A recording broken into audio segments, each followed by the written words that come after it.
Hi, ഞാൻ doctor ബേസിൽ.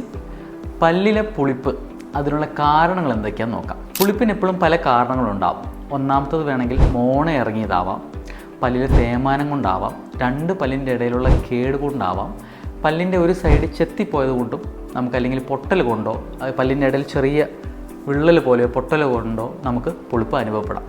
എന്ത് കാരണം കൊണ്ടാണോ പുളിപ്പ് വരുന്നത് ആ കാരണം ഒഴിവാക്കാതെ നമ്മൾ പുളിപ്പിൻ്റെ പേസ്റ്റ് യൂസ് ചെയ്തുകൊണ്ട് താൽക്കാലിക ആശ്വാസം മാത്രമേ നിങ്ങൾക്ക് ലഭിക്കുകയുള്ളൂ. എന്ത് കാരണം കൊണ്ടാണ് പുളിപ്പ് അത് നമ്മൾ കറക്റ്റ് ചെയ്യണം. ഇപ്പോൾ മോണ ഇറങ്ങിയതാണെങ്കിൽ മോണ ചികിത്സ തേടണം.